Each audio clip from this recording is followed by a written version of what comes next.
The glass pitcher shattered 3 inches from his head. Water everywhere, papers flying. And the CEO everyone said never lost control was sitting perfectly still in her wheelchair, breathing hard, staring at the most powerful man in the room. A senior analyst stood in the doorway, holding files he'd been asked to bring up.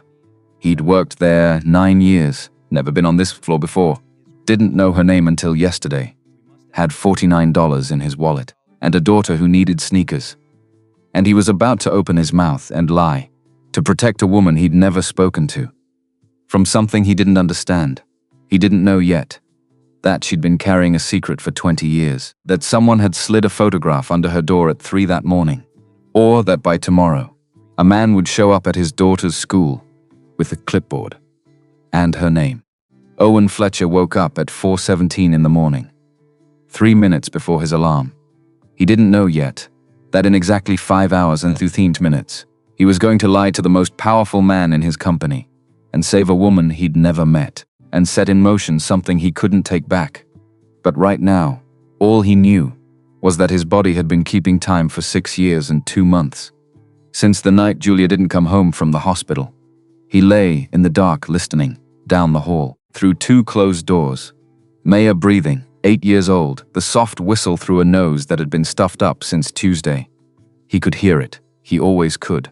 Owen got up, didn't turn on the bathroom light. Light woke her. Didn't run the shower hot. Pipes rattled. Didn't use the coffee grinder. Coffee grinder was a monster. He used the pre-ground stuff from the plastic tub.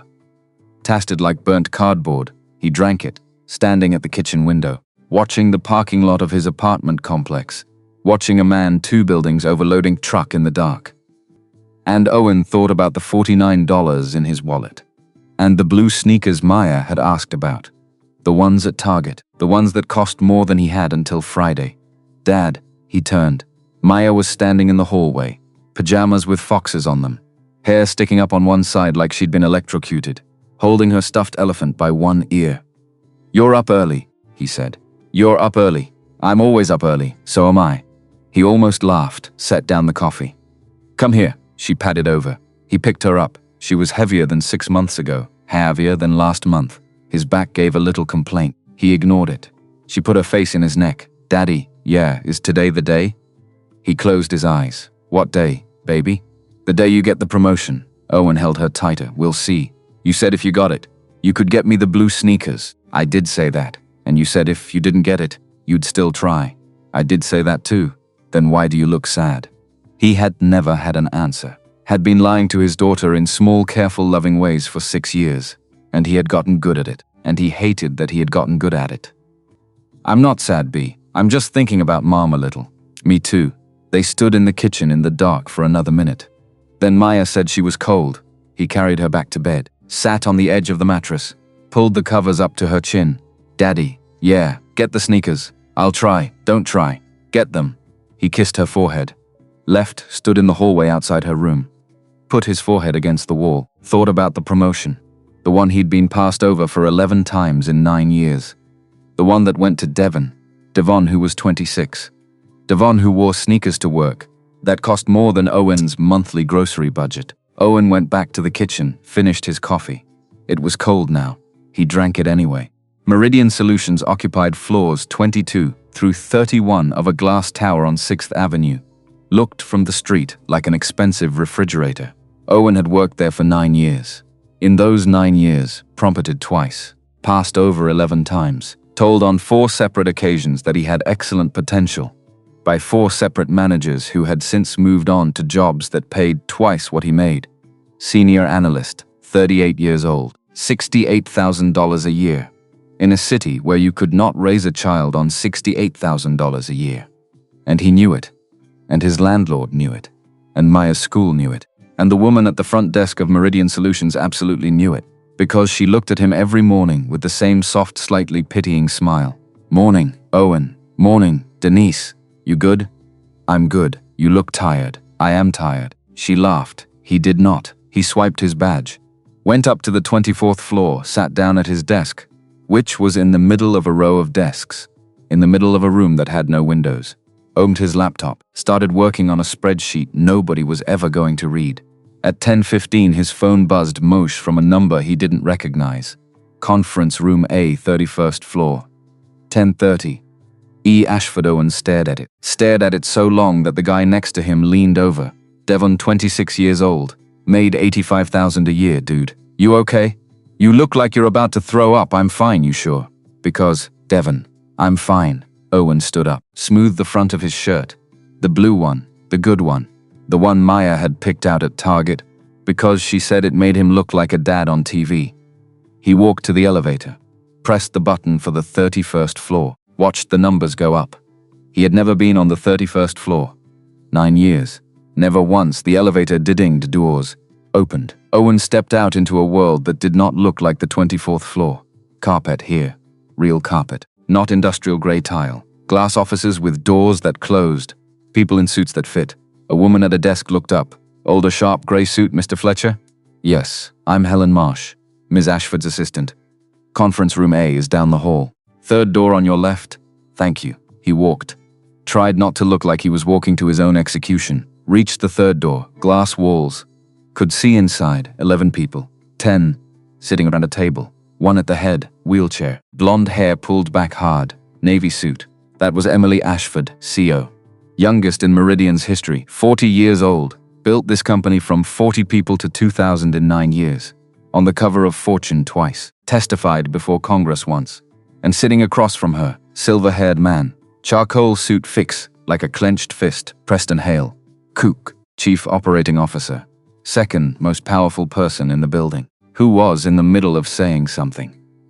And whatever he was saying, it had made everyone else in the room stop breathing. And I think the board deserves to know, Emily. Preston's voice deep, careful, like a lawyer building to something. I think the board deserves to know that the woman we put in charge of this company, the woman we trusted with our shareholders, has a history that frankly calls into question every single decision she's ever made. Owen's hand was on the door handle. He should knock. He should wait. He should. Emily's voice. Quiet. Too quiet. Preston. Stop talking. Preston did not stop talking.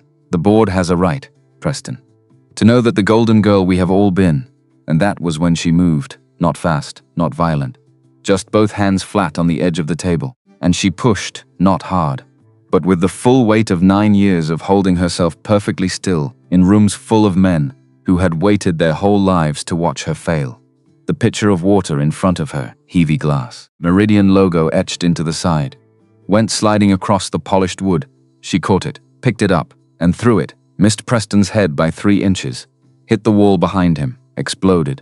Water sprayed. Papers flew like startled birds. Glass everywhere. The room went perfectly silent. Preston had not moved, mouth still open, drop of water running down his temple into his collar. Emily sat straight in her chair, chest rising and falling. Hair had come loose from behind her ear, one strand across her eye. Say it again, she whispered. Say what you just said about me, out loud, in front of every one of them. Nobody breathed, and that was when Emily noticed. Someone was standing in the doorway, Owen Fletcher, holding files, staring for 3 seconds, maybe 4. Their eyes met. Emily looked at him not with anger, not with surprise, but with something that looked almost like recognition, as though she had been waiting for him specifically. As though the universe had sent a 38-year-old senior analyst, holding a stack of quarterly reports to this particular room at this particular second. For a reason neither of them understood yet. Owen did not think. Thinking would have stopped him. Thinking would have reminded him. He had a daughter who needed blue sneakers. Thinking would have reminded him he had $49 in his wallet. Thinking would have reminded him he was a single father who could not afford to lose his job. So he didn't think. He spoke. Mr. Hale. Every head in the room turned. Preston blinked. Water still on his face. I have the files you asked for. Preston stared at him. What files? The Q3 reconciliation files. You asked Denise for them at 9:15. She asked me to bring them up. Pause. Who the hell are you? Owen Fletcher, senior analyst. Floor 24. Preston looked at him in a manner you look at a piece of furniture that has suddenly started talking. And Owen, who had not intended to say anything else, who had intended to drop the files on the table and leave, and never come back to the 31st floor as long as he lived, heard himself keep going. I heard what you said about Ms. Ashford in the hallway just now. Before I came in, the air in the room changed. Emily's eyes snapped to him. Preston's eyes snapped to him. Owen felt his heart somewhere distant start to go fast. The part about Phoenix. Complete silence now. Not a breath. Not a movement. I heard you say you were going to the board with it today. I heard you say you had proof. I heard you say that by Friday she'd be out. And you wanted it clean. Preston's face had gone the color of wet paper. I didn't. You did. Owen's voice, steady now, which surprised him, because his hands were shaking. I was walking past the glass doors. You had an earpiece in. You said by Friday she'll be out and I want it clean. Those were your exact words. Preston Hale had gone still. Owen had no idea if any of what he had just said was true.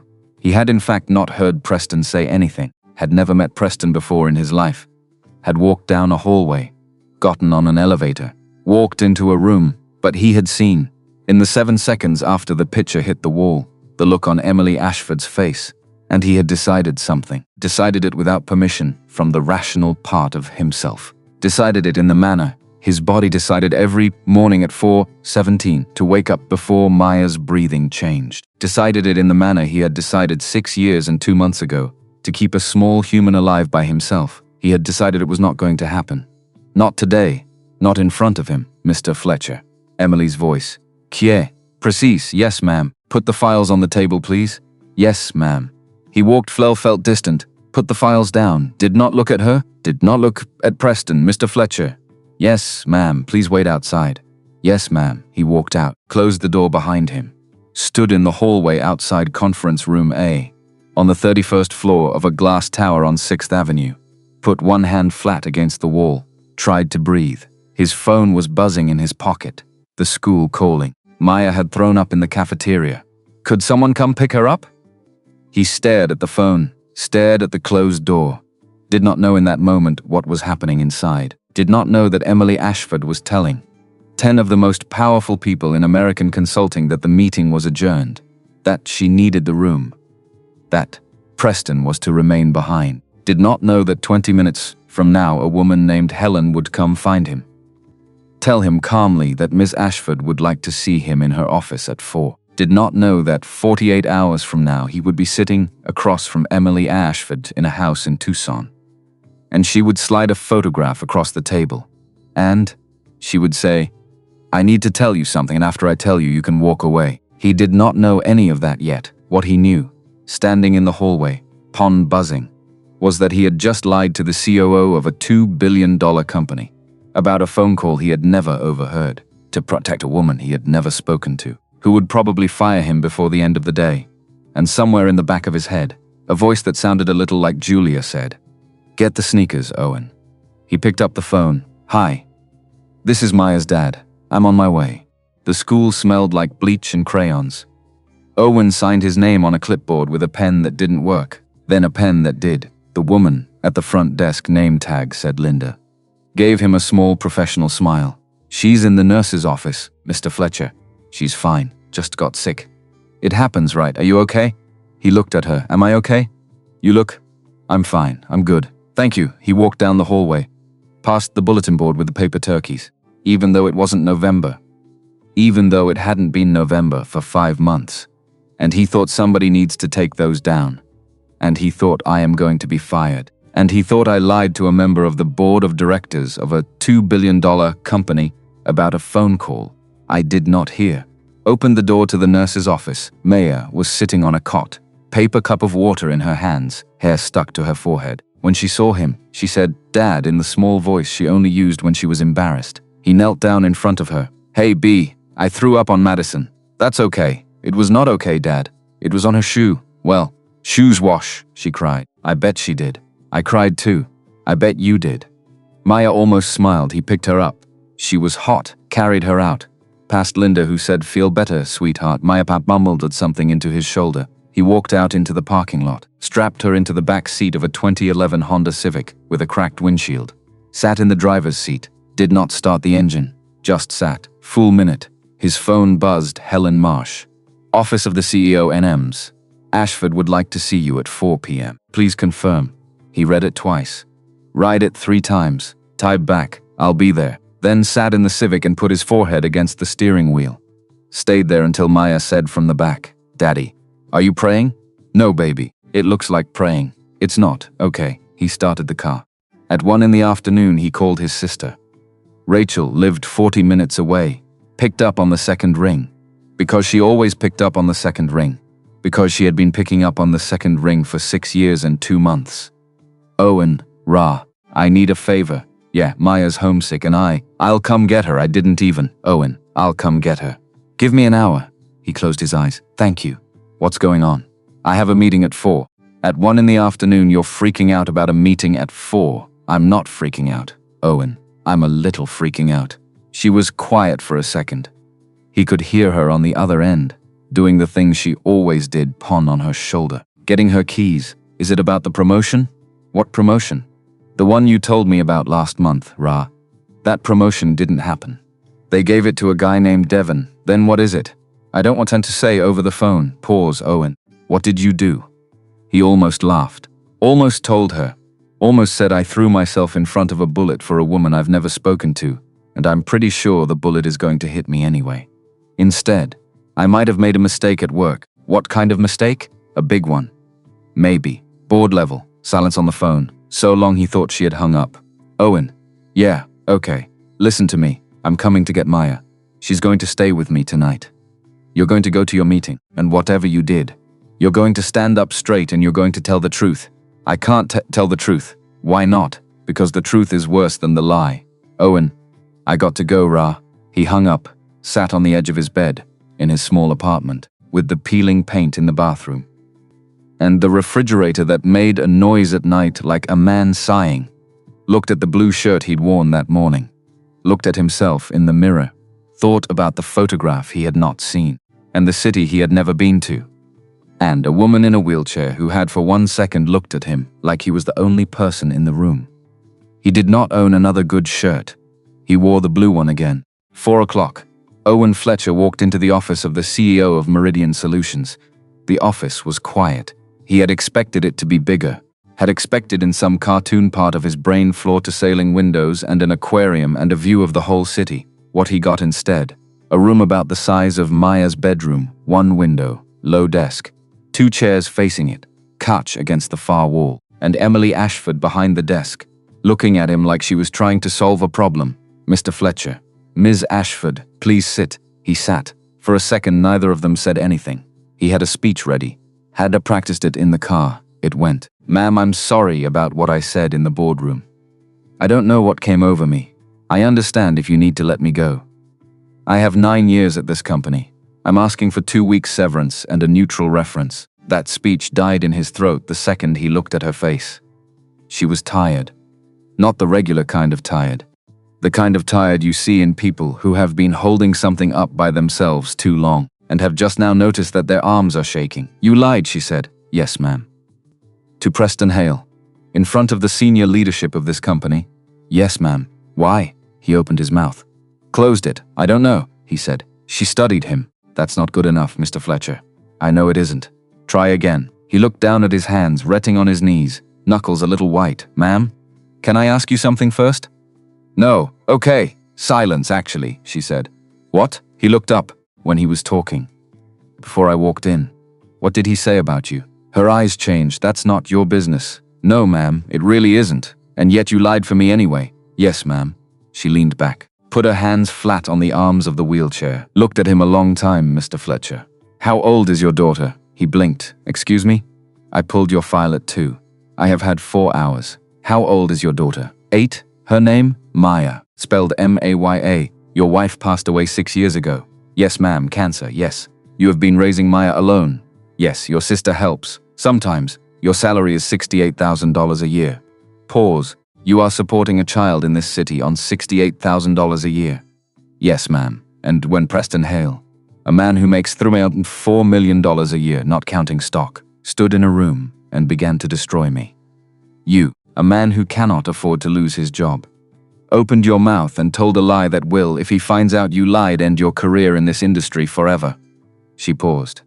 "I am asking you one more time, Mr. Fletcher, and if you say I don't know again, I will have security walk you out." "Why?" Owen felt something open up in his chest. A hot, small, angry thing. Didn't know it was there. Had not known it was there a long time. Because I've been in that room, he said. What room? That room. The one where somebody who's got everything decides they're going to take the last thing the person next to them has. I've been the person next to them. I've been there my whole life, ma'am. His voice did not rise. It got quieter. I stood outside the office of a man who fired my dad for filing a workers' comp claim when I was 15. I sat in a hospital room when an insurance adjuster told my wife her treatment wasn't covered. I have been passed over for this job 11 times in 9 years, and I have smiled every single time and said thank you for the feedback. Pause. And I walked into that room today, and I saw a man who looked exactly like every one of those men, standing over a woman who was trying with everything she had not to shake. And I thought about Maya, and I thought I am not raising her in a world where I watch that happen. And I just dropped the files on the table. He stopped, realized his hands were trembling, put them flat on his knees. So I lied, ma'am. I lied because I couldn't walk out of that room and live with myself if I didn't. And I'm sorry if it made things worse for you. And I understand if you have to fire me. The silence in the office was enormous. Emily Ashford did not move for what felt like a full minute. Then, slowly, she reached across the desk with her right hand, turned over a photograph that had been lying face down, slid it across the desk toward him. Mr. Fletcher, she said. Look at this. He looked. Old photograph. Had the yellowed, slightly soft look of something printed on cheap film you got at drugstores in the mid-2000s. Showed two young women standing outside what looked like a diner. One of them maybe 20. Blonde, lawing. The other one about the same age. Dark-haired. Not laughing. Staring at something out of frame. He looked closer. The dark-haired one was Emily. She was standing. Not in a wheelchair. 20 years old, I don't, he started. Phoenix, Arizona, she said. September 14th, 2006. I was 20 years old. The blonde girl's name was Lauren. She was my roommate. Pause. She died 4 days after that photograph was taken. Ma'am, she died, Mr. Fletcher, because of a decision I made. A decision I have never told anyone about. Not my mother. Not my husband when I had one. Not the board. Not a single reporter. In any of the 47 interviews I have given in the last 9 years. She did not blink. Someone slid this photograph under the door of my apartment at 3 this morning, with a note that said, "We know what you did in Phoenix." Preston walked into the boardroom today 6 hours later and began to hint, just hint, that he had grounds to question my fitness as CEO. And you, Mr. Fletcher, walked in holding a stack of quarterly reports, and you lied. And you bought me time I did not have. Owen could not feel his hands. I didn't know. Of course you didn't know. You couldn't have known. You lied for reasons that were entirely your own. And those reasons, frankly, are the only reasons I am still sitting in this chair having this conversation with you, instead of drafting a resignation letter. She paused. I need to ask you something, Mr. Fletcher, and I need you to answer it before you leave this room. Because what I do next depends on your answer. Okay. I am in all likelihood going to lose this company in the next 60 days. Someone has found out something about me that if it becomes public will end my career. Destroy Meridian's stock price, and give Preston Hale exactly what he has wanted since the day he was passed over for the CEO job 8 years ago, which was my job. I do not know who sent that photograph. I do not know how they got it. I do not know what they want. What I know is that I have perhaps 2 months to find out. And during those 2 months, I am going to need someone next to me who is smart, who is invisible inside this company, who has no ambition in the executive ranks, who owes nothing to Preston or the board or anyone else, and who has demonstrated today in front of witnesses a willingness to lie on my behalf without being asked. She stopped. I am going to offer you a position, Mr. Fletcher. It is not a promotion. The title on paper will be Special Assistant to the CEO. The pay is $220,000 a year. You will report directly to me. You will have no other manager. You will do for the next 60 days exactly what I tell you, and at the end of those 60 days, if I still have this job, I will move you into any role in this company that you want. Pause. If I do not still have this job, she looked at him. You will receive a full year of severance, in writing, guaranteed, signed by me personally this afternoon. And you will walk away and you will never hear from me again. Owen could not speak. $220,000. Maya's school, the sneakers, the car, the apartment. the cavities Maya needed filled, and the summer camp she had asked about. And the brace the orthodontist said she would need in 2 years. And the student loans he still owed on a degree he had finished at 31 while working nights.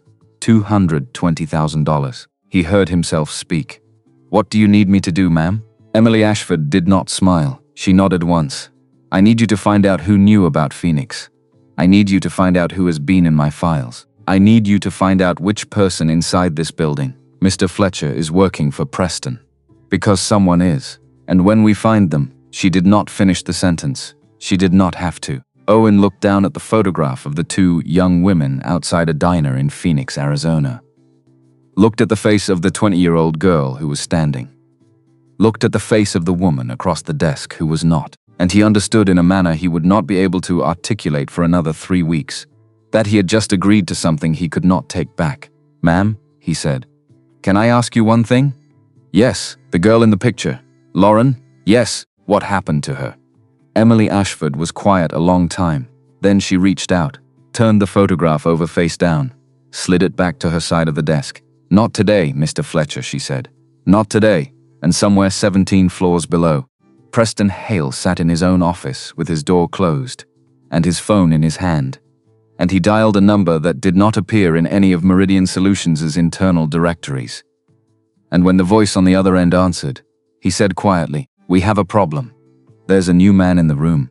At 6:45 that evening, Owen Fletcher sat on his sister's couch, Maya asleep across his lap, praying for the 4th time to read the contract Emily Ashford had emailed him at 5:20. Could not get past the first paragraph. The first paragraph said his name, and his new title, and his new salary. And the number was so large that his eyes kept sliding off of it. Rachel came in from the kitchen, 2 glasses of wine, sat down on the other end of the couch. "You're not reading it. I'm reading it. You're staring at it. There's a difference, Ra. Give me."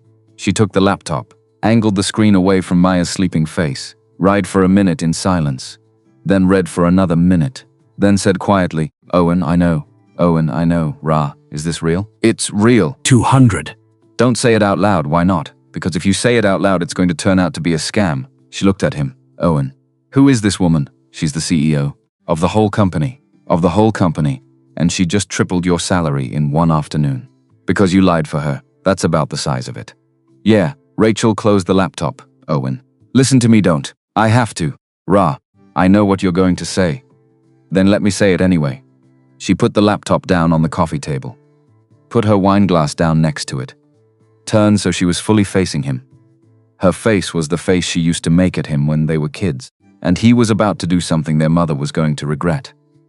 People don't pay you that much to do spreadsheets. People pay you that much because you are going to be in the room when something happens that they need somebody to take the fall for. Ra, I have watched enough television, Owen Allen Fletcher, to know exactly what this is. Somebody is about to go to prison, and she is buying a replacement, and you are the replacement. Nobody is going to prison. How do you know? He looked down at Maya. She had one hand fisted in the hem of his shirt. She did this in her sleep, had done it since she was 2. "Because she's not that kind of person," he said. Rachel stared at him. "Owen, you met her today, I know. You met her this morning, I know, and you can already tell me with a straight face what kind of person she is." "Yes, how?" He was quiet a long time. "When Julia got sick," he said finally, "and the hospital sent the first bill. Remember?" "Yeah, and I sat at the kitchen table and I looked at that number, and I thought, this is it. This is the thing I don't survive. This is the number that ends us, I remember." And Julia walked in, and she saw my face, and she didn't ask what was wrong. She already knew what was wrong. She sat down across from me, and she put her hand on top of mine, and she said, "Okay, just that. Okay." And I knew right then that whatever happened next, I wasn't going to be standing in that kitchen alone. He looked up at his sister. Emily Ashford looked at me today. In that manner, Julia looked at me that night. Rachel was quiet. "Owen, I know how it sounds. You don't know her?" "No." "And she doesn't know you?" "No. And you are a single father with an 8-year-old who is currently sleeping on you. And you are about to sign a piece of paper that puts you in the middle of a war you don't understand." "I know." "Then, why?" He thought about it. "Because Maya asked me for blue sneakers this morning. Ra. And I told her I'd try. And I knew when I said it that I couldn't. And I am tired of not being able to give my daughter what she asks for. Rachel looked at him a long time. Then she picked up the laptop, opened it, scrolled down to the bottom of the contract. Sign it. Yeah, sign it. But Owen, yeah, if you smell something off, even a little, you walk. You take the severance and you walk. Do not be loyal to this woman. Do not be a hero. Maya does not have a second parent. Do you hear me? I hear you. Promise me. I promise. She handed him the laptop. He signed it. He did not sleep. He lay in Rachel's guest bedroom. Maya, breathing next to him, stared at the ceiling, ran the morning back through his head over and over. Emily's hand on the picture, the sound of glass hitting the wall, Preston's face, the photograph of the two young women outside a diner. Lauren, she died 4 days after. That photograph was taken because of a decision I made. What decision? What did a 20-year-old Emily Ashford decide in September of 2006 in Phoenix, Arizona, that had sat inside her for 20 years, unspoken, untold to her own mother, untold to her own husband, until somebody slid a photograph under her door. He got out of bed at 3 in the morning, sat on the floor of Rachel's kitchen in his boxers and a t-shirt, opened his laptop, 4 years old, died into a search engine. Phoenix, Arizona, September 2006, college student death, 200,000 results. He narrowed it. Phoenix, Arizona, September 14, 2006, Lauren. Still too many. He thought for a second. Tried. Phoenix, Arizona, September 2006, woman died roommate. Third result. Archived local news story from a Phoenix paper that no longer existed. Headline. ASU student found dead in apartment, roommate questioned. Owen clicked. Article was short. Lauren Margaret Reeves, age 20, junior at Arizona State, found in her off-campus apartment on the morning of September 18, 2006, by her roommate who had returned from a weekend trip. Cause of death listed as undetermined pending toxicology. The roommate was questioned and released. The roommate was not named. Owen scrolled. Follow-up article 2 weeks later. Toxicology had come back. Oxycodone. High dose. Ruled accidental. Case closed. He scrolled to the picture at the top of the article. It was Lauren, the blonde girl, lolling outside the diner. He closed the laptop, put it on the floor, put his face in his hands, sat like that a long time, then stood up, went back to bed, did not sleep. Did not sleep because somebody had decided in 2026 to reach 20 years into a closed case in Phoenix, Arizona, and pull out a photograph, and somebody had decided to use it. And now he, Owen Fletcher, senior analyst from the 24th floor, had signed a piece of paper that put him in the middle of it at 7:30 the next morning. He walked into Meridian Solutions, wearing his blue shirt, because it was still the only good shirt he had. And Denise at the front desk looked up and said, "Morning, Owen," and then stopped. "What?" he said. "They moved your desk." "What?" "Last night. They moved your desk. You're on 31 now. Helen called me at 6 this morning. She said to send you up when you got in." "Okay, Owen?" "Yeah." "What did you do?" He looked at her, thought about his sister, thought about Maya asleep with her hand fisted in his shirt. "I don't know yet, Denise," he said. "I'll tell you when I figure it out." Helen Marsh was waiting when the elevator opened on 31. 54 years old. Sharp-featured. Gray suit that fit in a manner suits fit people who have been wearing suits for 35 years. She did not smile, did not shake his hand. Said, "Mr. Fletcher." This way, she walked. Owen followed. Past a row of glass offices, mostly empty at 7:45 in the morning. Around a corner, down a short hallway. Stopped in front of a door. "This is you." Owen blinked. "This is a door. This is your office." "Go in." He opened the door. It was an office, a real one. Not a cubicle, not a shared space, not a desk in the middle of a room with no windows. It had a window, it had a desk, it had a small couch. It had on the desk a laptop still in its box. And next to the laptop, a single sheet of paper with a phone number on it and the words, "Emily's direct line. Do not share. Do not write down." He turned around. Helen was standing in the doorway. "Ms. Marsh." "Helen." "Call me Helen, Helen." Mr. Fletcher, I am going to say one thing to you, and then I am going to leave you to set up your laptop, and I am not going to say it again." "Okay." She stepped into the office, closed the door behind her, walked right up to his desk, put both hands flat on it, looked him dead in the eye. "I have worked for that woman for 7 years. In those 7 years, I have watched her survive 3 hostile acquisition attempts, 1 divorce, the death of her father, and a United States senator who tried to ruin her on national television. In those 7 years she has never, not once, hired somebody off the floor and put them in an office on 31. Not once. Do you understand what that means? I think so. You do not think so. You could not possibly think so. What it means, Mr. Fletcher, is that she is afraid. Emily Ashford is afraid for the first time since I have known her, and she has decided for reasons that are entirely beyond my comprehension that the thing that is going to save her is you. Owen did not move. So I am going to tell you this one time, Mr. Fletcher. As a personal favor, if you are not the person she thinks you are, if there is any part of you that is here because you think this is your big break, your jackpot, your way out, leave now. Leave before she gets here at 8. I will personally walk the severance paperwork through legal. You can go back to your old desk, and nobody will ever know. She straightened up. But if you are who she thinks you are, Mr. Fletcher, if you are the man who lied for her yesterday because it was the right thing to do, and for no other reason, then God help you. Because the next 60 days are going to be the worst 60 days of your life, and you are going to want to run, and you are not going to be allowed to. Do you understand me? Yes, ma'am. Helen.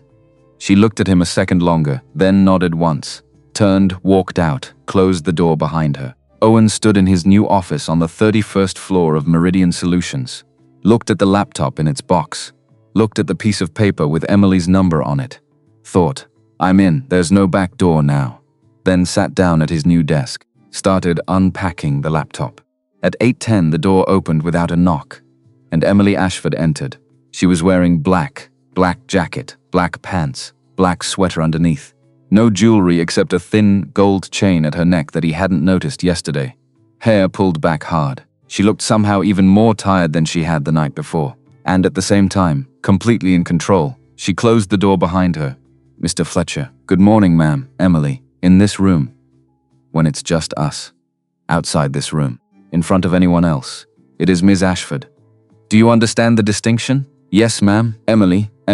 She moved to the front of his desk, looked at the laptop still half out of its box. You haven't set it up yet? No, leave it. Okay. She took a breath. I did not sleep last night. No, ma'am. Emily. Me either. I assumed. Pause. I want to tell you 2 things before we begin, Mr. Fletcher. And I want to tell you them now. Because I will not have time to tell you later. Okay. The first thing is this. What happened in Phoenix was not a crime. Do you understand me? It was not a crime. Okay. It was a failure of courage. By me, at 20 years old. And it cost a girl her life. Another pause. I have lived with it every day for 20 years. I have built a company on top of it. I have told myself that if I built something large enough, something good enough, I could make the weight of it bearable. And for a time that worked, until 3 o'clock yesterday morning. Okay, the second thing I want to tell you is this. Whoever is doing this to me, Mr. Fletcher, whoever slid that photograph under my door, they did not find out about Phoenix yesterday. They have known for a time, and the reason I know that is because there are only 3 people alive who know what happened in that apartment. 3.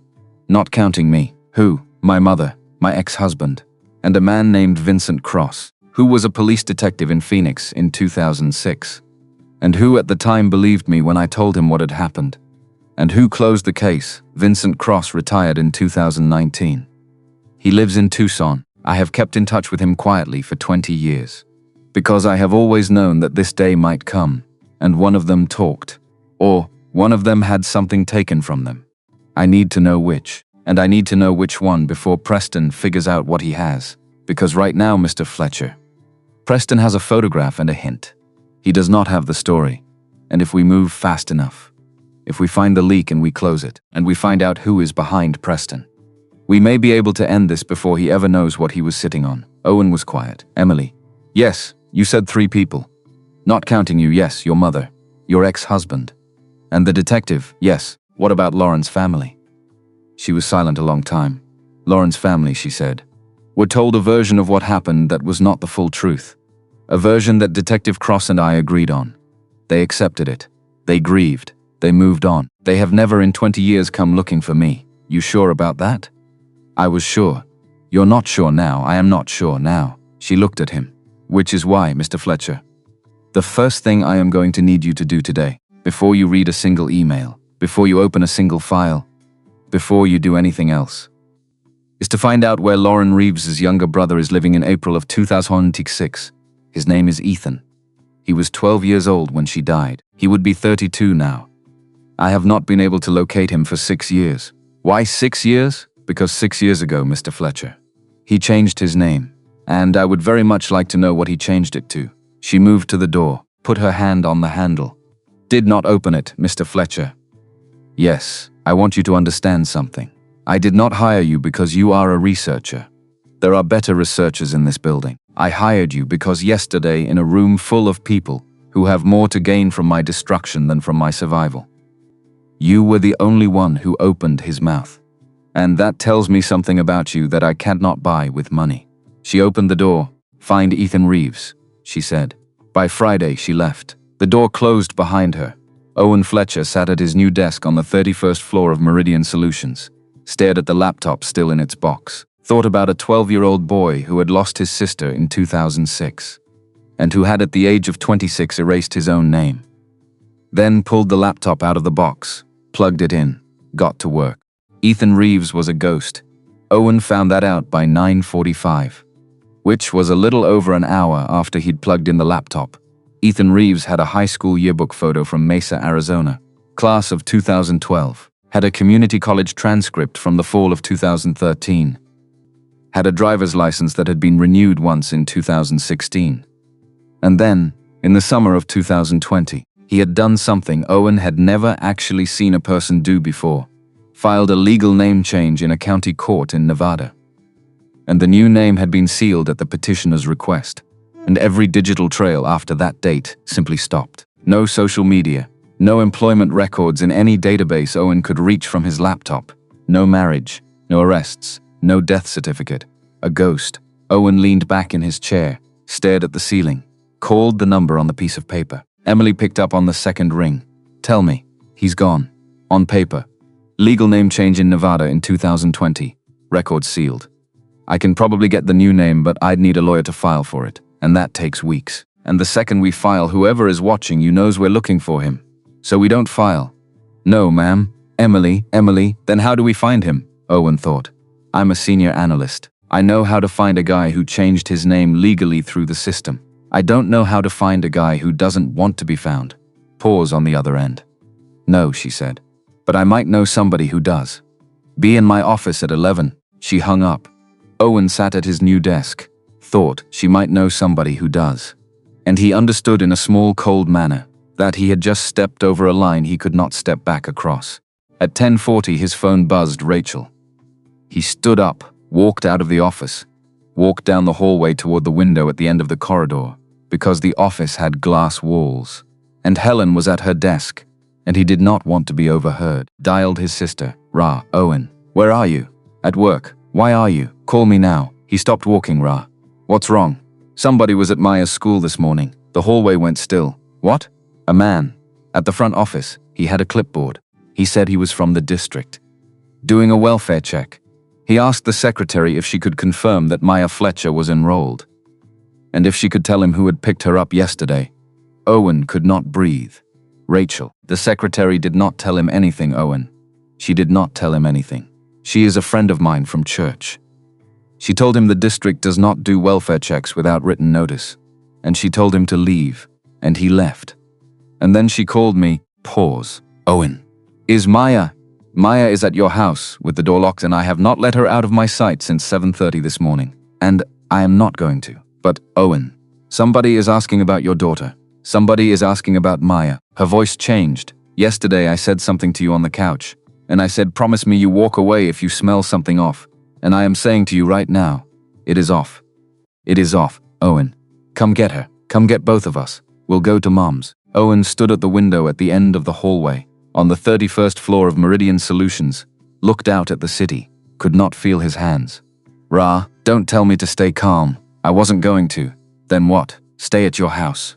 Lock the door. Don't answer it for anybody. Not a delivery guy. Not a neighbor. Not a cop. Not anybody. I am going to come get you in 2 hours. I have to do one thing first, Owen. Walk away. Walk away now. I can't. Why? Because if I walk away, whoever sent that man to the school walks away too.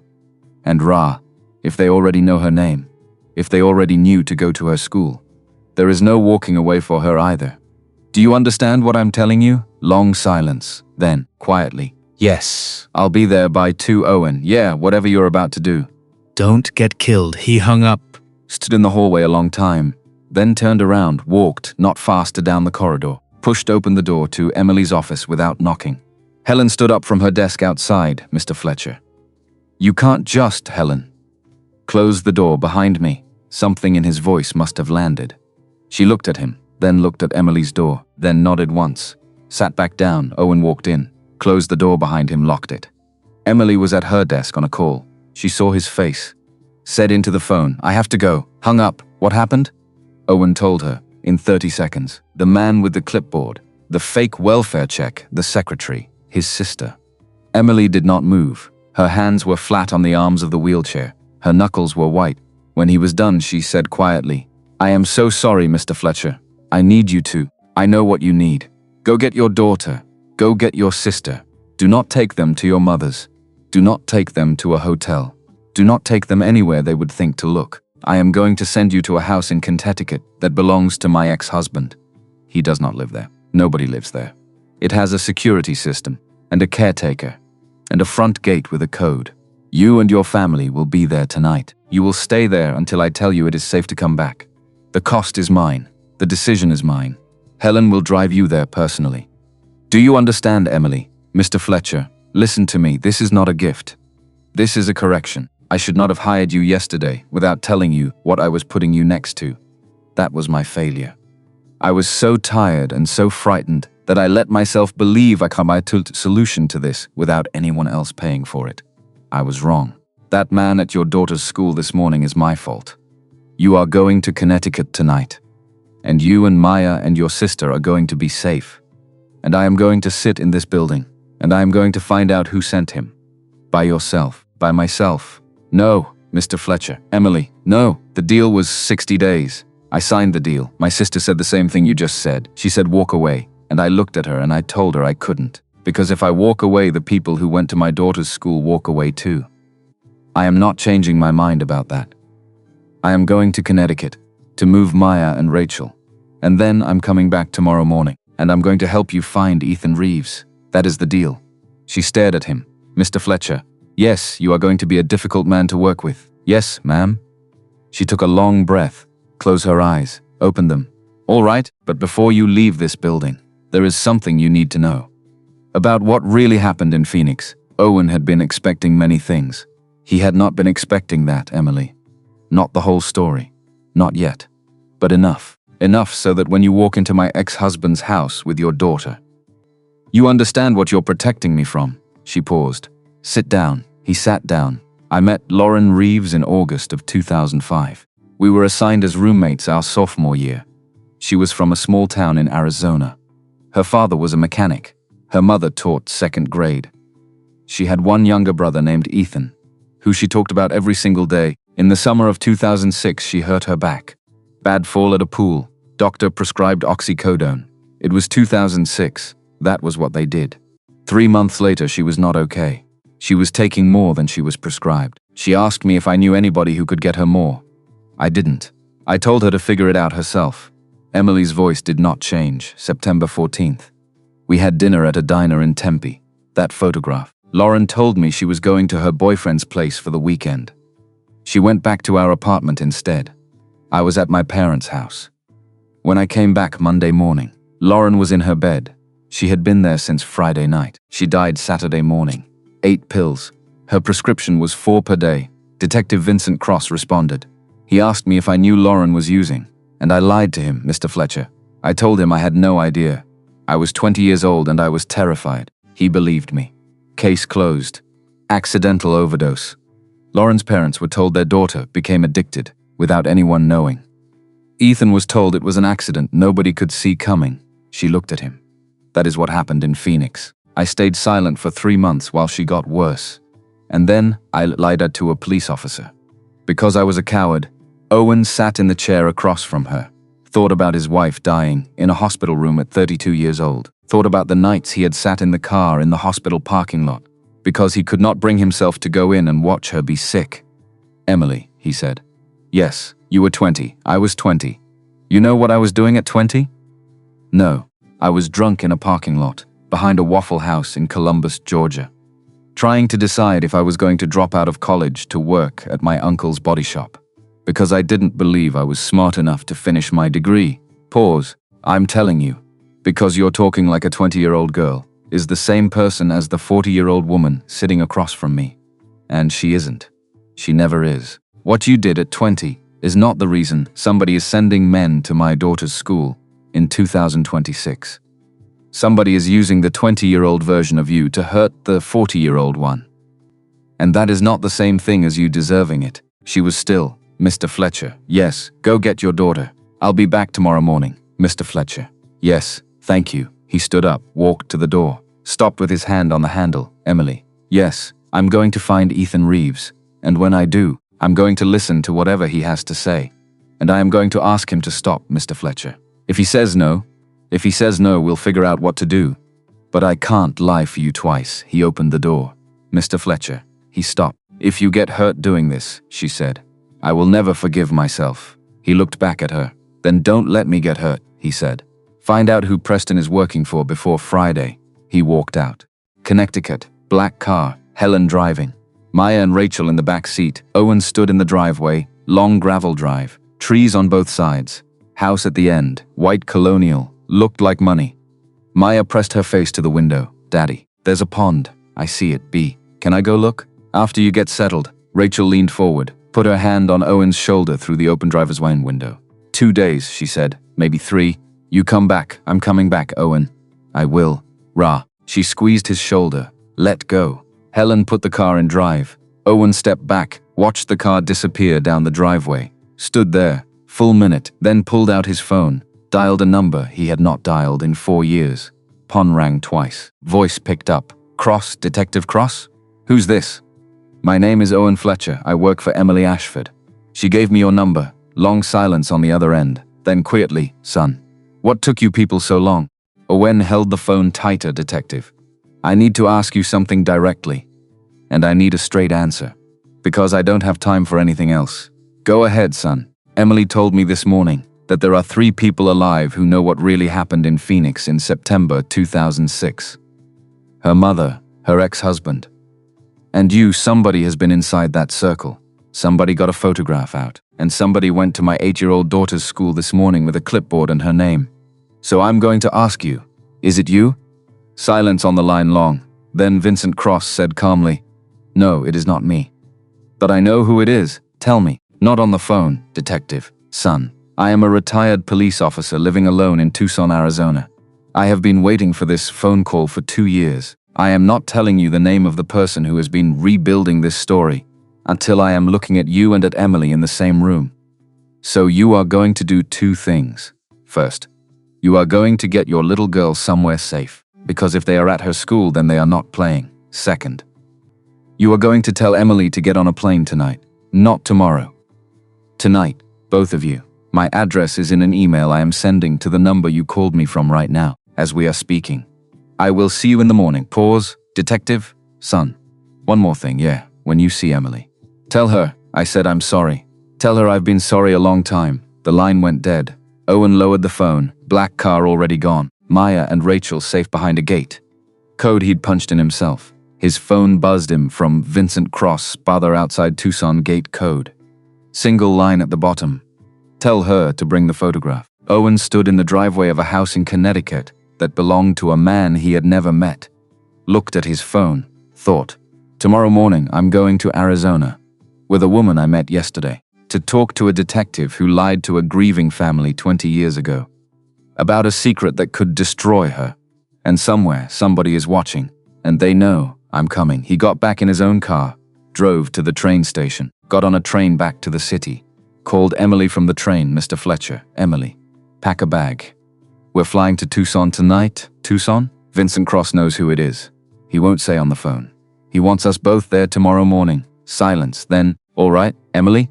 Yes, he said to bring the photograph. Pause. All right? And Emily, yes, he said to tell you he's sorry. He said he's been sorry a long time. Another pause. Longer, then quietly. Thank you, Owen. She hung up. They flew out of Teterboro at 9 that night, on a plane that Emily did not own but had access to, which Owen did not ask questions about. The plane had 6 seats and a table, and a flight attendant who brought them both coffee, and then disappeared into the front, and did not come back. Emily had not spoken for the first hour. Owen let her be. Somewhere over Pennsylvania, she said quietly. Mr. Fletcher?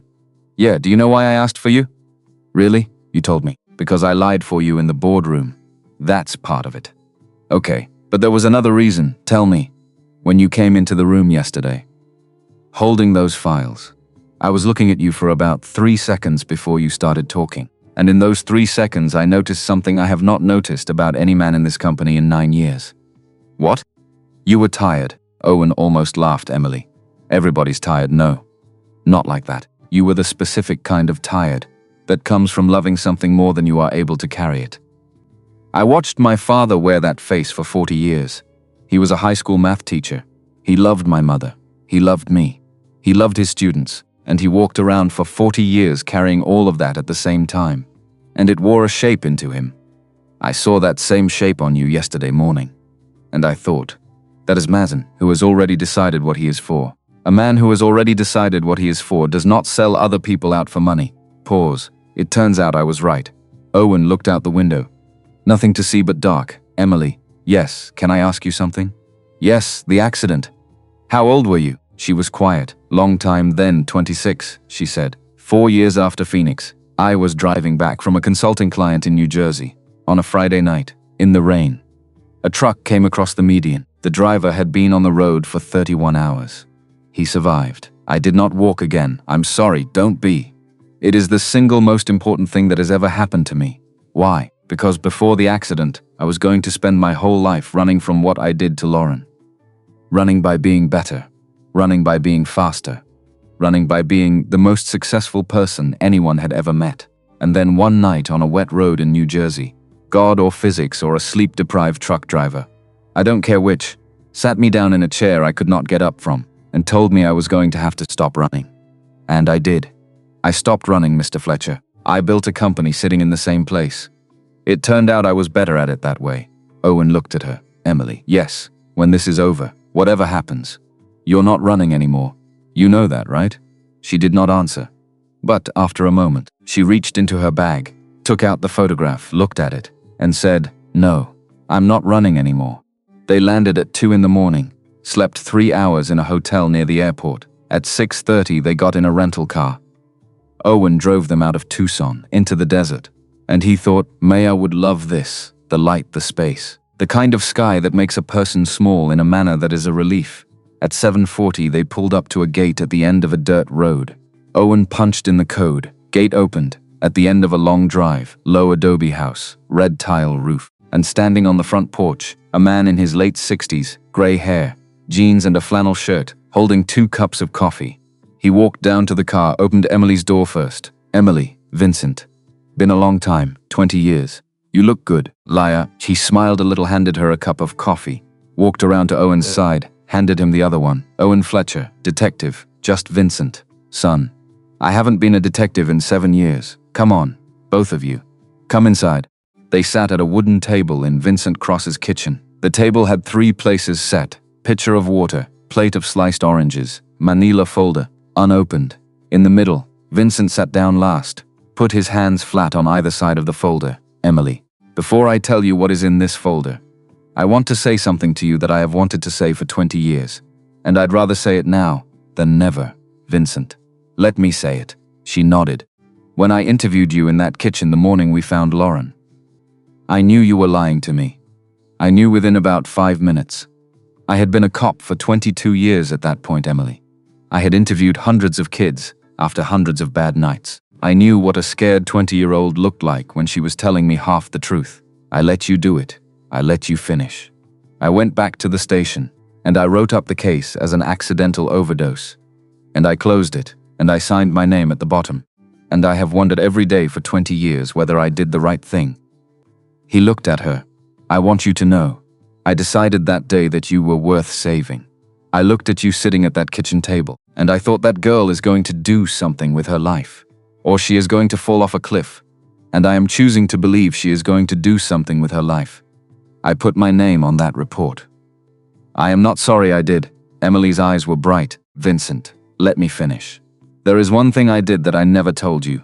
2 weeks after the case closed, Lauren's mother came to my office, Patricia Reeves. She brought her son, Ethan. He was 12. He sat in the chair next to her, and he did not say a word the entire time she talked. Patricia asked me straight out whether I thought there was anything more to what had happened.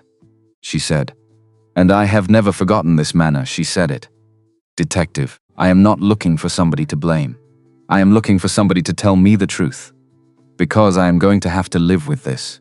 And I would rather live with the truth. Pause. And I lied to her, Emily. I sat across from that woman and her 12-year-old boy. And I told her that the police had done a thorough investigation, and that Lauren had been using painkillers that nobody around her had known about, and that there was no one to blame. And Patricia Reeves thanked me, and she shook my hand, and she left, and Ethan, her little boy, looked at me before he left. And I want you to understand something, Emily. That little boy knew I was lying. 12 years old. He knew. He opened the folder. 2 years ago, Patricia Reeves died, pancreatic cancer. She was in hospice for 6 weeks. During those 6 weeks, Ethan, who is now 32, sat with her every day. And during one of those days, his mother told him something. She told him she had always believed there was more to his sister's death. She told him she had always believed that Lauren had not been using alone. And she asked him before she died to find out the truth, and to do whatever he needed to do with it. Vincent, Ethan wrote to me first, 18 months ago. He had changed his name by then. He is now Ethan Patrick Reeve. He lives in Denver. He is an investigative journalist. He works for a small online outlet. He contacted me under his new name, and he asked to meet. I met with him. I did not tell him what you and I talked about in that kitchen, Emily. I told him the same thing I told his mother. I lied to him again, Vincent. Why? Because I did not know if he had come to heal or to hurt. And I thought if I told him the truth, I would be handing him a weapon before I knew which one he was. Pause. And now he slid papers across. And now he has the photograph. Emily's hand went flat on the table. Vincent. How? Because, Emily, your ex-husband is not as discreet as you thought he was. He told the story 15 years ago to a woman he was seeing at the time. That woman kept a diary. That woman died 3 years ago in a car accident. Her daughter inherited the diary. Her daughter works as of last June as an editorial assistant at the online outlet Ethan Patrick Reeve writes for. She did not know what she had. She mentioned it at a staff lunch. Ethan was at that lunch. He put it together. Silence in the kitchen was enormous. He has the diary, Emily said. He has the diary. And the photograph. His grandmother gave him that photograph when he was 15. He has had it since 2009. He did not know what it was until he read the diary last summer. Why Preston? Vincent slid more papers, Ethan. 6 months ago. Approached Preston through a cutout. He did not tell Preston his real name. He told Preston he had information that could be used to remove you from Meridian. And he told Preston he wanted nothing in return. Except that the story eventually come out in print, with Ethan's byline. Preston said yes. Preston thought it was a gift. Preston thought some rival consulting firm was doing him a favor. Preston has been feeding Ethan information from inside Meridian for 5 months. Emily, he thought he was the one using Ethan. He is not.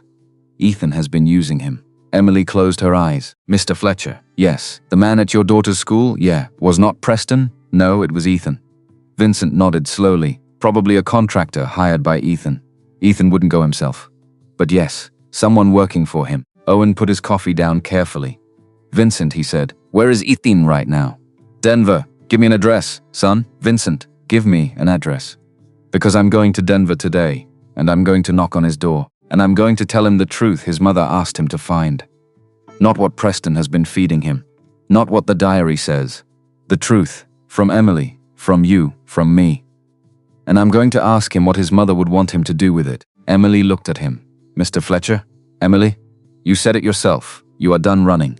That means we go to him. We do not wait for him to come to you. She looked at Vincent. Vincent looked back at her, then slowly. He said, I will drive you both to Denver myself today. I owe that boy a conversation I should have had with him 20 years ago. They got to Denver that night. 10 hours. Vincent drove. Owen in the passenger seat. Emily in the back. Nobody spoke much. What was there to say? They were driving to confront a 32-year-old man who had spent 2 years building a weapon out of his sister's death and his mother's dying wish. And a photograph taken outside a diner in 2006 at 8 o'clock. Vincent pulled up outside a brick building.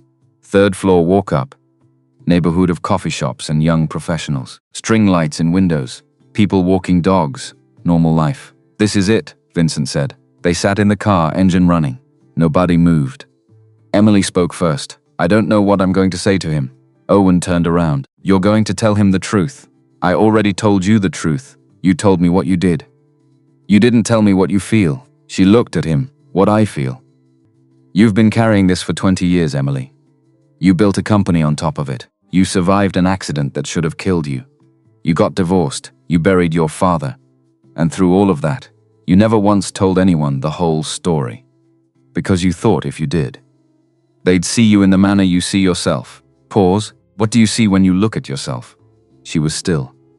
Then quickly, I see a 20-year-old girl who let her best friend die. Because she was too selfish to care. And too scared to tell the truth. That's what Ethan sees too, I know. So show him something different. What? Show him the woman who hired a stranger off the 24th floor. Because he lied for her in a boardroom. Show him the woman who sent my daughter to Connecticut. To keep her safe. Show him the woman who got on a plane at 9 o'clock at night. To sit in a kitchen in Tucson. And listen to a detective tell her he'd been lying to her for 20 years. That woman, Emily. That's who you are now. Not who you were at 20. She did not cry, but her eyes were bright, Mr. Fletcher. Owen. If this goes badly, it won't. You don't know that. I know you. And I know what a man looks like when he's been waiting his whole life for someone to finally tell him the truth. I've been that man. And when someone finally did, I listened. He opened the car door. Come on. They stood outside apartment 3C, third floor. No elevator. Stairs creaked, paint peeling on the handrail. Vincent knocked. Footsteps inside. Door opened. And there he was. Ethan Reeves, 32 years old. Tall, thin, dark hair. And Lauren's eyes, exact same color, same shape. Owen saw it immediately. So did Emily. She made a small sound. Almost a gasp. Ethan saw Vincent first, Feeks changed. Saw Emily second, changed more, saw Owen last. Who are you? Owen spoke. Voice steady. My name is Owen Fletcher. I work for Emily. My daughter's name is Maya. She's 8 years old. Yesterday morning. Someone you hired went to her school with a clipboard. Asked questions about her. I drove out here to tell you. I understand why you did it. And I'm asking you, as one person to another, not to do anything like that again. Ethan stared at him. Long time then, without a word, stepped aside, held the door open. Ethan's apartment was small. Living room, kitchenette, one bedroom door closed. Couch against one wall, coffee table with a laptop, spackers of papers, dial folders, and on the wall above the couch, a photograph, framed Lauren Reeves, maybe 17 years old, in a soccer uniform, smiling, holding a trophy. Emily saw it, stopped walking, stood still, stared at the photograph. She played center midfield, Ethan said. Emily turned. What? Soccer. She played center midfield. That was her sophomore year of high school. State championship. She scored the winning goal in overtime. Pause. You didn't know that? Did you know? You lived with her for a year. And you didn't know she played soccer, I knew she was athletic. But you didn't ask. Silence. No, I didn't ask. Ethan nodded. Sat down on the couch. Sit. They sat. Emily and Owen on 2 chairs. Vincent on the arm of the couch. Nobody spoke for a moment. Then Ethan said, Detective Cross, I didn't expect to see you again. I didn't expect to be here. Why are you? Because 20 years ago I lied to your mother. And I lied to you. And I've been carrying that a long time. And when Owen called me 2 days ago, I realized the only way to stop carrying it was to help him get to the truth. Even if the truth hurt me. Ethan looked at him, then at Emily. You came here to tell me the truth. Yes, the real one. Not the story in the police report. Yes. Why now? Emily took a breath. Because someone slid a photograph under my door 3 days ago. With a note that said, we know what you did in Phoenix. And I realized that for 20 years I have been waiting for this moment. The moment when someone would find out. And I would lose everything I built. And I decided that I was tired of waiting, tired of running. And if it was going to come out, I'd rather it come out because I told you, than because you found it in a diary written by a woman my ex-husband was sleeping with 15 years ago. Ethan's face changed. You know about the diary, Vincent told me. This morning. And you came anyway. I came anyway. He leaned back. Okay, talk. And Emily talked for 4 hours. She told Ethan about meeting Lauren in August of 2005, about how Lauren talked about him every single day, how she called him E, how she said he was going to be taller than their dad, how she was saving money from her campus job to buy him a guitar for Christmas. She told him about the fall at the pool, the prescription, the 3 months, the month where Lauren started asking for more, and the manner Emily, 20 years old, angry, arrogant, told her to figure it out herself. She told him about the dinner at the diner, about the frog, about how Lauren was laughing, because Emily had threatened to drive her home and make her confess to her parents if she failed biochem, about how Lauren said you wouldn't dare, about how that was the last real conversation they ever had. She told him about coming home Monday morning, finding Lauren in her bed, calling 911, sitting at the kitchen table with Detective Cross, and lying. She told him all of it, every word, every detail. Did not soften anything, did not ask for forgiveness, did not explain it away. Just told him when she was done. She sat back in the chair, hands folded in her lap, and waited. Ethan did not speak. For a long time, he sat on the couch, looking at his hands, and then, without warning, he put his head in his hands, and cried, not loud, not dramatic, just a man alone, who had spent 2 years building a weapon to destroy the person who killed his sister, and had just found out that the person who killed his sister had also loved his sister, and had also been 20 years old, and had also been scared. Owen watched, did not move, did not speak, just let Ethan cry. After a while, Ethan looked up, eyes red. Do you know how many times I've imagined this conversation? Emily shook her head. Every night for 2 years, I imagined sitting across from you and asking you why you didn't save her, why you lied, why you got to walk away and build a life. And she didn't pause, and in every version of that conversation, you had an excuse, you had a reason. You told me it wasn't your fault, that you didn't know, that there was nothing you could have done. He wiped his eyes. But you didn't say any of that. No, you just told me the truth. Yes, why? Because, Ethan, I owe you the truth. I have owed it to you for 20 years, and I am so sorry that it took someone threatening to destroy my life for me to finally be brave enough to give it to you. Long silence, then Ethan said, What do you want from me? Emily looked at him. Nothing, nothing. You have every right to publish the diary, to write the article, to tell the world what I did, and if you do, I will resign from Meridian the morning it goes live. I will make a public statement, and I will accept whatever comes. That is what I owe you. That is what I owe your mother. That is what I owe Lauren. Ethan stared at her.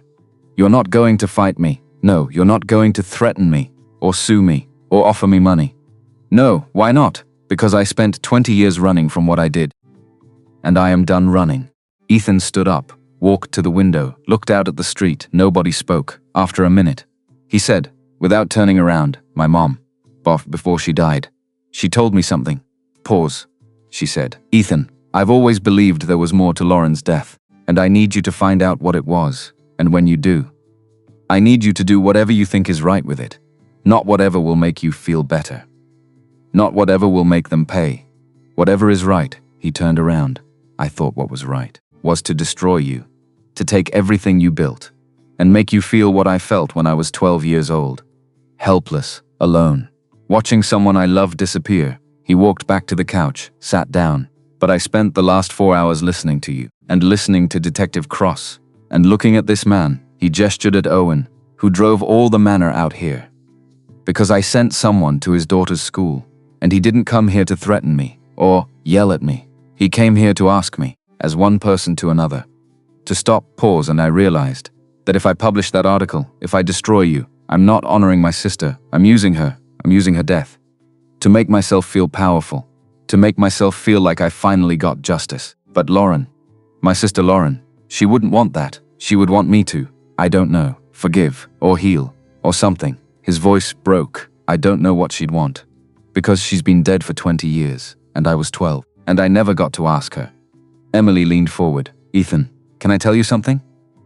What? I knew your sister for 1 year. 1 year out of her 20 years of life, and I was not a good friend to her. I was selfish and self-absorbed, and I failed her when she needed me most.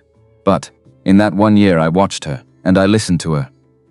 And I can tell you one thing I know for certain. Pause. She loved you more than anything in the world. Every single day, she talked about you, about what you were doing in school, about how you wanted to learn guitar, about how she was going to take you to a concert when you turned 16. She carried a picture of you in her wallet, and she showed it to everyone. And she said, "This is my little brother E, and he's going to do something amazing someday." Emily's voice was shaking now. "So if you want to know what Lauren would want, I think she would want you to do something amazing. Not something destructive, not something that hurts people. Something amazing, that makes the world better, that helps people in the manner she wanted to help people." Ethan was crying again. "I don't know how to do that, neither do I, but maybe we could figure it out together." He looked at her. Long time, then stood up, walked to his desk in the corner, opened a drawer, came back with a USB drive. Set it on the coffee table, slid it toward Emily. "Everything Preston Hale sent me. Every email, every leak, every confidential document. It's all there." Emily stared at it. "Ethan, take it. Do what you want with it." Preston thought I was going to help him become CEO. He promised me $2 million in consulting fees once he took over, and he gave me everything I asked for.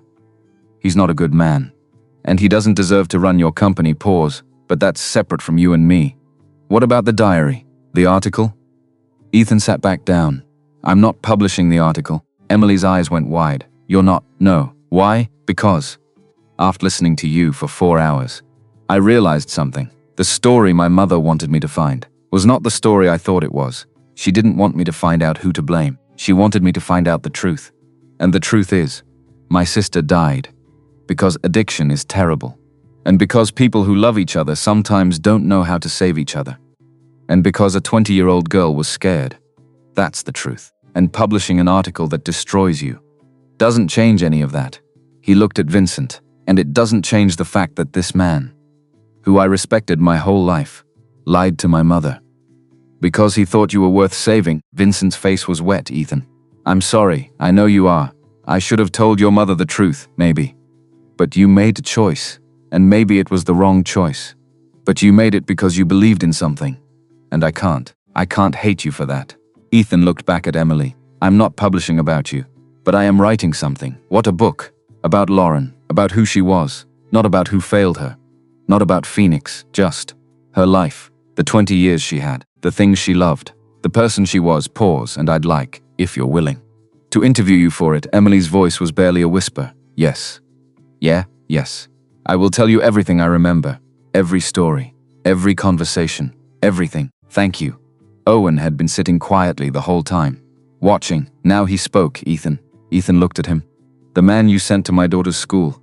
Ethan's face fell. "I'm so sorry. I thought if I could pressure you, you'd make Emily pay me off.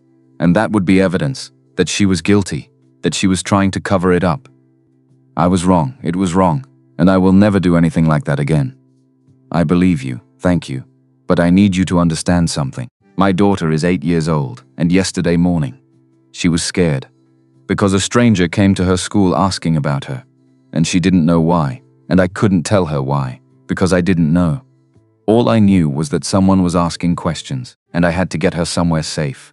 And that is not something I ever want to have to do again." Ethan nodded. "I understand. Good." Pause. "Thank you for telling us the truth. About Preston, about the emails. Emily's going to use that, and she's going to make sure he never hurts us anyone else." "Good." Owen stood. "We should go." Emily too. Vincent. They walked to the door. Ethan followed. At the door, Emily turned. "Ethan." "Yeah, when you write the book. About Lauren. Will you send me a copy?" "I'll send you the first copy." She smiled. Small, sad. "Thank you." They walked out, down the stairs, into the night. The drive back to Tucson was quiet. Emily sat in the back, holding the USB drive, looking out the window. Owen in the passenger seat, looking at his phone. Doxtext from Rachel Mayer's asleep. "We're safe. How are you?" He typed back. "We're okay. Be home tomorrow." Put the phone down. Looked at Vincent. "What happens now?" Vincent kept his eyes on the road. "Now, you go back to New York. You give that USB drive to whoever needs to see it. And you end Preston Hale. And Emily? Emily has a choice to make. What choice? Whether to tell the board about Phoenix before someone else does." Emily spoke from the back. "Ethan's not going to publish. Ethan's not. But Emily, there are other people who know. Your mother, your ex-husband, the woman who wrote the diary had a daughter. Who knows what she'll do with it? You can't control all of them. So what are you saying?" "I'm saying that maybe The best manner to take the power away from a secret is to stop keeping it. Silence then, quietly. You think I should tell them, I think, that if you tell them, on your terms, in your words, with the full context, they might surprise you. And even if they don't, even if they ask you to resign, at least you'll be the one who decided, not someone who's been holding that photograph over your head for 20 years. Emily was quiet a long time. Then, okay. I'll tell them. 2 days later, emergency board meeting, Meridian Solutions, 31st floor, conference room, a same room where Owen had lied to Preston Hale 4 days ago. Emily at the head of the table, laptop open, projector on, 12 board members. Preston walking in, confident. He thought this was his moment. Thought Emily was about to resign. Thought he was about to become CEO. He sat down, smiled. Emily did not smile back. Thank you all for coming on short notice. I'm going to show you something. And then I'm going to tell you something. And then I'm going to let you decide. She clicked. Check screen filled with emails. Preston to J. Morrison, which was Ethan's alias, Doam1. Attached are Q2 internal forecasts. Not public yet. Tumome 2 board meeting minutes from last week. Confidential Tumome 3. When you publish, make sure it's clear she hid the Phoenix thing from everyone. 12 emails total, all signed. Preston Hale, COO. Preston's face went white. Emily spoke, voice calm. For the last 5 months, our COO has been leaking confidential company information to someone he believed was building a story to remove me. That someone was actually a journalist named Ethan Reeves. Ethan's sister died 20 years ago in Phoenix. I was her roommate. I stayed silent while she was struggling with addiction. When she died, I lied to the police about it. Board members looked at each other. Emily continued. Ethan was looking for the truth about his sister. Preston was looking to become CEO. Preston provided Ethan with everything he asked for. In exchange, Preston thought he'd get my job. She clicked again. Another email appeared. Preston to J. Morrison. When she's out, I want it in writing. CEO title. 5 million signing bonus. Emily looked at Preston. I am not asking you to forgive what I did at 20. I am asking you to see what he did at 55. I failed my best friend. Preston sold this company. Board chair spoke, Mr. Hale.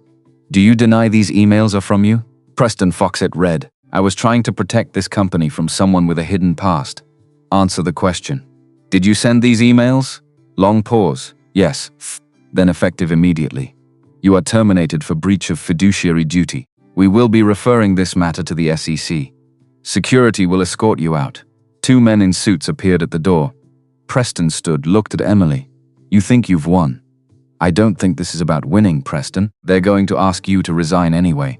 The second they find out the full story about Phoenix. Emily nodded. You're probably right. She looked at the board, which is why I'm going to tell you. Right now, the full story, and then you can decide. Preston was walked out, doors closed. Emily sat at the head of the table and told 12 of the most powerful people in American consulting the story of Lauren Reeves, about staying silent, about lying to a police officer, about 20 years of guilt. She told them everything. When she was done, she sat back. I am not asking you to forgive me. I am not asking you to ignore it. I am telling you, because you deserve to know who I am. I am someone who failed my best friend at 20, and I have spent 20 years trying to build something good enough to balance that weight. If you want my resignation, you'll have it by 5. Silence. Long then the board chair spoke, Ms. Ashford. We'll need to discuss this. Please wait outside. Emily left. Owen was waiting in the hallway. How bad? I don't know. They're discussing. They sat on a bench outside the conference room. 30 minutes passed, 45, an hour. Finally, the door opened. Board chair stepped out, Ms. Ashford. Please come back in. Emily went in. Owen stayed outside. 5 minutes later, Emily came back out. Owen stood. Well? She looked at him. They're letting me stay. What? With conditions. What conditions? I write a public statement, acknowledging that I made mistakes in my past. I make a donation to an addiction treatment center in Lauren's name, and I agree to step down in 5 years. Planned succession. Can you live with that? She nodded, slowly. I can live with that. 1 month later. Emily's office, 4 o'clock. Owen knocked. Come in. He walked in, folder in his hands, set it on her desk. What's this? Contract amendment. She opened it. Ride, title. Senior Vice President, Special Projects, salary. $185,000. Reports to CEO. She looked up. Owen. I know. This is too much. It's what the job is worth. What job? I want you to build a team. Handle the problems this company can't solve through normal channels. Be the person in the room who tells me the truth. He was quiet. Long time then. Can I think about it? Emily smiled. First real smile he'd seen in a month. You can think about it. Owen did not take the SVP job. He took something else. Owen Fletcher Consulting, small office in Brooklyn, 3 employees. Revenue first 6 months, $450,000. Owen's salary, $95,000. Not rich, but his. Emily was a client. Meridian paid Owen's firm $10,000 a month retainer. Emily's personal investment, 15% equity. Silent partner. Maya had braces now. Started 2 weeks ago. Blue sneakers she got 6 months ago. Already too small. She wanted the ones with stars. Owen picked her up from school. 4 o'clock. She ran to the car. Dad, hey Em. My teacher said you have your own company now. I do. Are you the boss? I'm building it. Not the same as owning it. What's the difference? Building means you're making it every day. Owning means you have it. Which is better? Owen thought. Building. Because every day you get to decide if it's still worth it. They drove home. Rachel was making dinner. Lived 2 blocks away now. Still helped. But Owen paid her $500 a week for watching Maya after school. She tried to refuse. He said, "Ra, let me do this," she cried. She took the money. Evening, Maya asleep. Owen sat at his kitchen table, laptop open in Nime from Emily's subject. Thought you'd want to see this link to an article. Lauren Reeves. A Life Remembered, by Ethan Patrick Reeve. Owen clicked. It wasn't an exposé. It was a biography about who Lauren was. Her laugh. Her dream to be a nurse. How she talked about her little brother.